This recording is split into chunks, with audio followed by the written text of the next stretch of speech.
को चिट्ठी लिखी कि इसका रेफरेंस बताओ, पूरा कमेटी में कितने लोग होंगे, इसका अध्यक्ष कौन होगा, इसका कार्यकाल कितने समय का होगा, इसको क्या पावर होगी। चिट्ठी का जवाब देने से मना कर दिया, कोई जवाब नहीं दिया। हालात ये है आज भी विपक्ष की कि जैसे समुद्र के बीच में पानी के जहाज में सब लोग सवार हैं और वो तूफानों में फंसा हुआ है, लेकिन लड़ाई वहां पे यह हो रही है कि जहाज का कैप्टन कौन है। कैप्टन तो जब बचोगे जब पहाड़ किनारे लग जाओगे। अभी तो समुद्र के बीच में है सारे के सारे, सब इकट्ठे हो जाओ, सारे कैप्टन हो, बाहर आ जाओगे तो सभी कैप्टन हो, देखो अंदर तो सब डूबने की कगार पे है।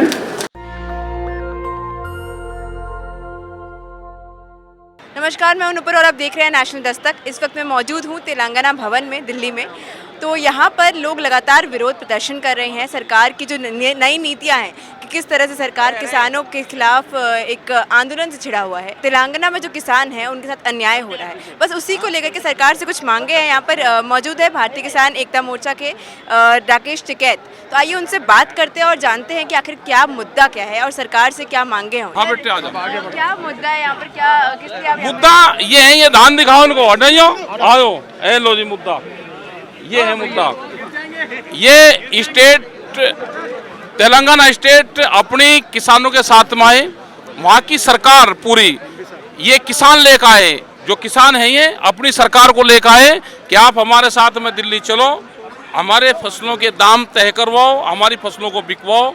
तो इन किसानों का धन्यवाद देना चाहते हैं कि जो अपनी पूरी सरकार को, कैबिनेट को दिल्ली के अंदर लेकर आए, उनसे धरना प्रदर्शन करवाया। तो किसानों का ही प्रेशर तेलंगाना सरकार पे है और मुख्यमंत्री तक यहाँ पे आए और अपने किसानों की बात करी उन्होंने। तो क्या सरकार आपकी जो आप जिस वजह से आप धरना प्रदर्शन कर रहे हैं, क्या वो मानेगी? बिल्कुल बात माननी चाहिए, क्यों नहीं मानेगी। भारत सरकार ने फसलों के रेट तय करे, दिल्ली में 13 महीने आंदोलन चला, अब पूरे देश में ये आंदोलन चल रहे हैं कि एमएसपी गारंटी कानून देश में बने, फसलों के दाम बढ़ें, उस पर खरीद हो। तो जिम्मेदारी भारत सरकार की है, ये स्टेट की तो है नहीं। भारत सरकार खरीद करवाओ उस पर। तो अगर सरकार आपकी बात नहीं मानती तो आगे क्या आंदोलन तो चल ही रहे हैं ना, 13 महीने यहाँ चला और एक देश में हर पॉलिटिकल पार्टी के मुख्यमंत्री, पॉलिटिकल पार्टी किसान का नाम लेना शुरू करा। तेलंगाना में भी मुख्यमंत्री धान और पेड़ी का किसान का नाम ले रहे हैं, भारत सरकार भी नाम ले रही है। तो किसान आंदोलन से ये हुआ कि सब पॉलिटिकल पार्टी किसान का नाम लेना शुरू कर रहे हैं और एक दिन इन किसानों को पूर्ण रूप से लाभ मिलेगा। तो देश का किसान 4 लाख ट्रैक्टर देश का किसान दिल्ली की सड़कों पर लेकर आया, जिसमें ये बताया गया कि उन्होंने लाल किले पे राष्ट्रीय ध्वज का अपमान किया।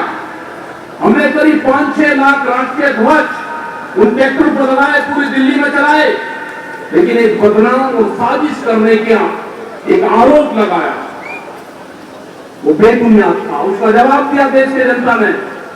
और जब भी संयुक्त मोर्चा कोई आह्वान करता था तो पूरे देश का किसान सड़कों पर आता था। वो ट्रैक्टर के माध्यम से आओ, वो पैदल आओ, वो रेल के सामने आओ, वो सड़क पे आओ, उस आंदोलन में पूरे देश के किसानों की भागीदारी थी। और हम आज भी कह रहे हैं अगर किसान और मजदूर आदिवासी को जिंदा रहना है तो एक बड़ी लड़ाई लड़नी पड़ेगी। हमने कहा कि जितने भी विपक्ष के मुख्यमंत्री हैं, आप अपनी मीटिंग करो पहले दिल्ली में। आपको क्या करना है, आपकी भूमिका क्या रहेगी? हम किसान तो लड़ते रहेंगे साहब, लेकिन आपकी भूमिका क्या रहेगी? अगर आप नहीं लड़ोगे तो हम तो लड़ाई और आंदोलन करके अपना बचा ले जाएंगे, लेकिन आपकी कुर्सियों का क्या रहेगा? अगला टारगेट तो एक का स्टेट रहेगा आपका। जैसा उत्तर प्रदेश में हुआ, देश में कोई चुनाव नहीं है, देश में कोई इलेक्शन और कोर्ट कचहरी नहीं है, अब भूल जाओ उन सबको। 2 साल तक देश में फैसले होंगे, उसके बाद में सबको राज्यसभा चाहती है। क्या हो रहा है देश में? लेकिन हम तो सम्मान करते हैं, हम तो कोर्ट का भी सम्मान करते हैं, राज्यसभा का भी सम्मान करते हैं। ये किसान तो आंदोलनकारी हैं, इसको अलग अलग नाम से पुकारा जाता है, उसको पुकारते रहो। हम तो आंदोलन करते रहेंगे, हमको आंदोलन जीवी कहो, हमको खालिस्तानी कहो, हमको पाकिस्तानी कहो, हमको अफगानिस्तानी कहो, हमको गुंडे और मवाली कहो, कुछ ही कहते रहो, हमको तो फसलों के दाम चाहिए। ये आंदोलन जारी रहेगा। एक बड़े आंदोलन की देश में फिर जरूरत है, वो बड़ा आंदोलन फिर देश में होगा। लेकिन उम्मीद ये है कि अब की बार जो सत्ताधारी लोग हैं उनका मुकाबला करने के लिए दूसरे लोगों की भी जरूरत पड़ेगी। आप भी अपना एक गठबंधन बना लो, जो खासकर के विपक्ष के लोग हैं, अपना भी एक गठबंधन बना लो। हालात ये है आज भी विपक्ष की कि जैसे समुद्र के बीच में पानी के जहाज में सब लोग सवार हैं और वो तूफानों में फंसा हुआ है, लेकिन लड़ाई वहां पे ये हो रही है कि जहाज का कैप्टन कौन है। कैप्टन तो जब बचोगे जब पहाड़ किनारे लग जाओगे।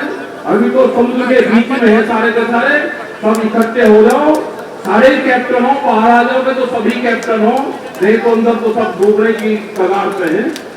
लड़ाई लड़नी पड़ेगी आपको भी, सब इकट्ठे हो गए, लड़ाई लड़ो। हमारी जरूरत होगी तो हमको भी बुलवा लेना। लेकिन हम ये जो किसान है, जो मजदूर है, हम आएंगे, तेलंगाना में भी आएंगे। वही है मुख्यमंत्री की बात, उन्होंने कहा कि हम भी किसान हैं और हम आपकी लड़ाई के साथ में हैं। और मैं धन्यवाद देना चाहते हैं कि जिन्होंने किसान अपने आप को किसान बताया मुख्यमंत्री रहते हुए, तो हम आपकी लड़ाई लड़ेंगे। आप अपनी सरकारों की लड़ाई लड़ो और किसानों की लड़ाई हमारे पर छोड़ दो। हम वो लड़ाई लड़ेंगे और पूरे देश भर के किसानों को इकट्ठा करेंगे और एक नई एग्रीकल्चर पॉलिसी देश में लागू हो। एग्रीकल्चर पॉलिसी क्या होगी, किसानों का हक में क्या होगा, देश में जो बेरोजगारी है उसका क्या होगा, महंगाई पे क्या हाल होगा।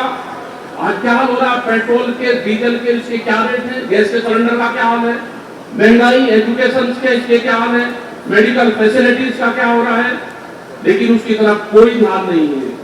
ध्यान सिर्फ एक बात का है कि हिंदू मुस्लिम करवाओ, लोगों को फाड़ो, इनमें लड़ाइयां करवाओ। सरकार तो ऐसी नहीं होती थी, ये झगड़ा करवावे, लेकिन आज चल यही रहा है कि झगड़ा करवाओ वोट लो, झगड़ा करवाओ वोट लो।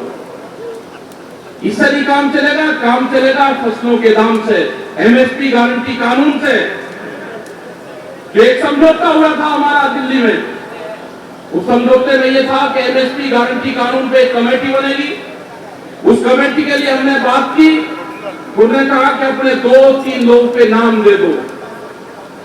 हमने उनको चिट्ठी लिखी कि इसका रेफरेंस बताओ, पूरा कमेटी में कितने लोग होंगे, इसका अध्यक्ष कौन होगा, इसका कार्यकाल कितने समय का होगा, इसको क्या पावर होगी। चिट्ठी का जवाब देने से मना कर दिया, कोई जवाब नहीं दिया। यह होगा कि 3 लोग किसानों की तरफ से ले लोगे, 11 लोग की अगर कमेटी बनी तो 8 लोग अपने ले लोगे, और जब वहां पे वोटिंग आएगा कहेंगे जी किसानों की तरफ से तो 3 लोग ने प्रस्ताव करा के गारंटी कानून बने और 9 लोग उसके खिलाफ थे, तो प्रस्ताव करके दे देंगे कि एमएसपी गारंटी कानून की देश में जरूरत नहीं है। लेकिन ये लूटते हैं, ये फसलों को आधे रेट पर लूटते हैं। बिहार में 800 से और 900 रुपए पे पेड़ी की खरीद होती है इसकी, क्या कोई किसान बच जाएगा। उत्तर प्रदेश के जो पूर्वांचल का जो क्षेत्र बिहार से लगता हुआ है, उसमें 1000 से 1200 रुपए की खरीद होती है। हरियाणा, पंजाब, उत्तर प्रदेश का कुछ क्षेत्र वो आंदोलन करके उसकी खरीद हो जाती है, लेकिन पूरे देश में नहीं है। बाजरा 1000 से 1100 रुपए बिकता है, मक्का 800 रुपया बिकती है। मतलब आधे रेट में फसलों की खरीद होती है। इसलिए देश में एमएसपी गारंटी कानून चाहिए और ये शुरुआत हो चुकी है। आज आपने लड़ाई में हिस्सा लिया, कल दूसरे मुख्यमंत्री आएंगे, परसों तीसरे आएंगे। एक किसान की आवाज बनी, आपने एसकेएम का समर्थन किया, आपने दिल्ली के आंदोलन का समर्थन किया और आपने अपने तेलंगाना से यहाँ पे हजारों लोगों को बुलवा के इस आंदोलन का सपोर्ट किया और दिल्ली के साथ को ये बताया कि हम कमजोर नहीं हैं, हम लड़ाई दिल्ली मान के भी लड़ सकते हैं, अपने तेलंगाना भी लड़ाई लड़ेंगे। बहुत बहुत धन्यवाद। मैं मुख्यमंत्री जी का पूरी की टीम का धन्यवाद देता हूँ, किसानों को धन्यवाद देता हूँ, जो मेरी माताएं बहनें, जो बच्चे यहाँ पर आए, जो प्रेस के लोग हैं, उनका धन्यवाद देना चाहता हूँ कि प्रेस पे भी, कैमरा और कलम पे भी देश में पहरा है, इनको भी मुक्त करवाना है। जो भी प्रेस के लोग अगर पक्ष में लिखेंगे तो जैसे मध्य प्रदेश में हाल हुआ, इस तरह का हाल होगा, तो मुक्ति अभियान भी देश में चलेगा। उसके लिए भी तैयार रहें और आने वाले टाइम में एक बड़े आंदोलन की रूपरेखा देश में बन रही है। यहाँ पे LIU, इंटेलिजेंस सब होंगे, आप भारत सरकार को बता दें, उसके लिए तैयार रहें। ये देश का किसान आंदोलन कहां, कब और कैसे होगा, वो आने वाले टाइम पर हम बताएंगे।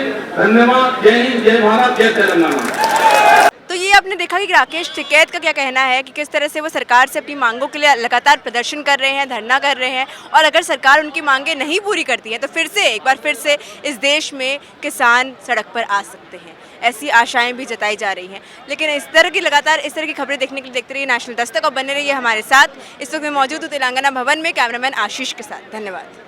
नेशनल दस्तक की आपसे गुजारिश है कि अगर इसको बचाना चाहते हैं तो नेशनल दस्तक को सब्सक्राइब करने के लिए रेड कलर के सब्सक्राइब बटन को दबाएं, फिर बेल आइकन की घंटी दबाएं। नेशनल दस्तक को बचाने के लिए बहुत जरूरी है कि हर खबर को शेयर करें, लाइक करें, कमेंट जरूर करें।